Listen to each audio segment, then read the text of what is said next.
Et coucou. Alors je vous dis bonsoir parce que chez moi c'est le soir et que je m'apprête à préparer notre repas de ce soir. Alors simple, rapide, efficace, vous commencez à me connaître, moi c'est ce que j'aime avec les produits TUP.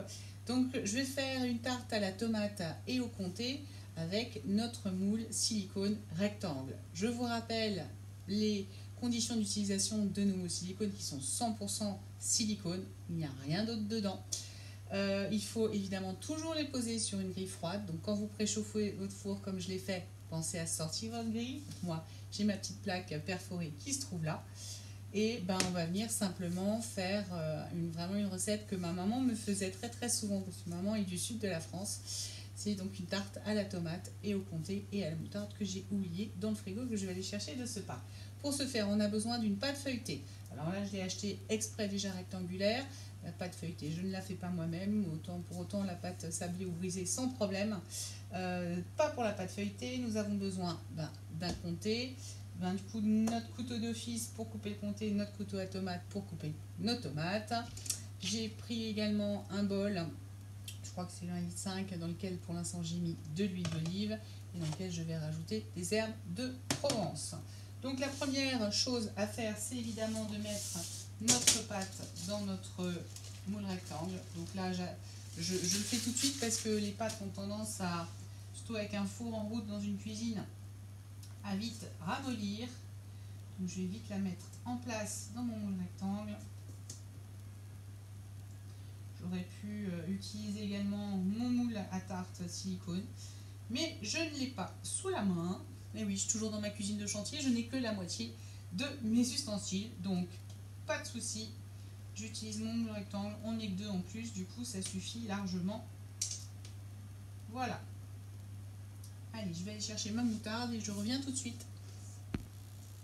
Alors, à l'aide de ma spatule fine, je vais venir aller chercher ma moutarde et je vais simplement badigeonner le fond de mon moule. On pourrait presque faire avec une petite cuillère, je pense que ce serait même presque plus pratique qu'avec ma spatule. Mais voilà, j'ai commencé comme ça, donc on va continuer comme ça. Alors après, libre à vous, hein, utilisez de la moutarde forte, de la moutarde mi-forte, de la moutarde à l'ancienne, de la moutarde douce. Ça, c'est vraiment vous qui choisissez en fonction de vos goûts.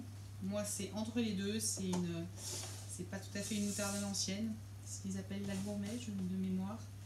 Fin gourmet, c'est ça. J'aime bien parce que c'est un petit peu relevé sans arracher la bouche. Voilà. Tout simplement. Allez, on est généreux hein, quand même. Faut que c'est du goût parce que derrière on va ajouter quand même des ingrédients qui en ont du goût. Entre le comté et les herbes de Provence, on va venir vraiment apporter des goûts sympas. Et voilà pour la première étape. Ensuite, l'étape suivante que je vais faire tout de suite, c'est couper mes tomates. Et pour ça, le couteau à tomate. Alors évidemment, moi je fais comme beaucoup de monde, je m'en sers pas que pour les tomates. En tous les kiwis, tous les légumes et les fruits un peu mous, c'est juste génialissime parce que ça s'écrase pas, même s'ils sont un peu fanés, un peu passés. Ça marche super bien. Ça marche aussi super bien pour les petits cakes salés, etc. Je vous le garantis. Mais vous voyez que pour la tomate, vous allez voir, c'est juste... J'ai vraiment pas besoin de faire grand chose. Juste le mouvement d'avant-arrière, pas besoin d'appuyer, surtout pas, même d'ailleurs. Et je fais mes rondelles de tomates que je vais venir mariner, même pas longtemps, hein, je les trempe simplement dans l'huile d'olive et les herbes de Provence. Ça y est, je vais y arriver. Et évidemment, d'un autre côté, alors je vais juste essuyer parce que je ne vais pas vous garder pendant tout le processus. Pour vous montrer, je suis ma planche. Donc, je vais utiliser maintenant mon couteau d'office pour faire des tranches. Tiens, ça me fait penser, non, elles vont être...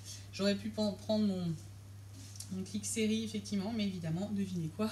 Et ben non, je ne l'ai pas avec moi. Donc là, on va simplement faire des tranches, alors pas trop fines, Allez, un bon demi-centimètre, hein, mais vraiment un bon, hein, pas loin presque. Et on va venir simplement tapisser le fond de notre moule. Alors moi, il y a deux écoles, il y a ceux qui mettent le fromage après et ceux qui mettent le fromage avant. Moi personnellement, je préfère le mettre avant les tomates parce que du coup, ça va permettre, si je laisse les tomates en dessous et le fromage par-dessus, l'eau des tomates va venir pour moi trop humidifier la pâte. Alors que si on met les tomates sur le dessus, l'eau des tomates va s'évaporer et du coup, ça va garder une tarte vraiment croustillante et c'est vraiment mon but. Moi je mets un four à 190 degrés justement, je veux pas que ce soit trop chaud. Vous voyez, je prends mes petits carrés, je vais faire le focus sur ma tarte et on va simplement venir poser nos carrés. Allez, je vais faire le fromage et je tartine tout et je reviens tout de suite. Ça y est, j'ai fini, alors je vous montre quand même. Voilà, j'ai tapissé le fond de mon moule généreusement avec notre comté. Alors, on va venir mettre, je suis à la recherche de mes cuillères, les voici. Là, pareil, on va être plutôt généreux. Allez, 25 ml. J'ai bien dû mettre 100 ml d'huile d'olive dans mon bol. Oups. Allez, environ 25 à 30 ml d'herbe de Provence et je vais chercher une fourchette. Raté. C'était un couteau. Et là du coup on va venir mettre directement, allez je vous montre ça. Donc j'ai mis l'huile et mes herbes de Provence. Je plonge. Alors vous pouvez les laisser mariner une petite demi-heure si vous le voulez, hein, pour qu'elles s'imprègnent bien. Moi de toute façon à la fin je vais venir badigeonner avec mon pinceau silicone avec le reste de marinade en fait ma tarte pour rajouter ce petit goût d'herbe de Provence. Du coup je prends ma rondelle de tomate et je la pose simplement dessus. Là j'en mets 3 et je continue mon petit processus sur toute la surface de ma tarte. Je pense que vous avez compris le principe. Je vais continuer, je vais couper mes tomates et finir. Je reviens dès que j'ai réparti toutes mes tomates. À tout de suite. Ça y est, j'ai réparti, vous voyez, toutes mes tomates sur mon comté. Et là maintenant, je vais juste prendre mon pinceau silicone et je vais venir récupérer un peu plus d'herbe de Provence que je vais mettre sur mes tomates. Évidemment, après, vous aromatisez comme vous voulez, sel, poivre, aromate, ail, semoule, c'est comme vous voulez. Moi, ce sera peut-être un petit peu d'ail semoule. Moi, j'aime bien ce petit goût. Ça va relever encore le tout. Et voilà, on va le faire en direct avec vous. Alors, vraiment léger, hein, par contre... ça sale en plus un petit peu en même temps, donc du coup je ne vais pas rajouter de sel, juste rajouter un peu d'aromate, surtout qu'en plus on a les tomates, le comté, c'est quand même des choses qui ont leur petit goût. Moi je suis pas une fan de poivre, donc je ne rajouterai pas de poivre.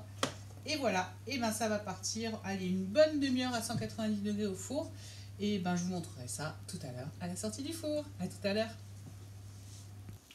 Ça y est, nous voici de retour, 30 minutes de cuisson à 190 degrés. Et je vais dire, ça embaume toute la maison. Voilà notre tarte au comté, à la moutarde et à la tomate et aux herbes de Provence. Je vais faire votre petite photo habituelle. Je vous fais de gros bisous et à très bientôt.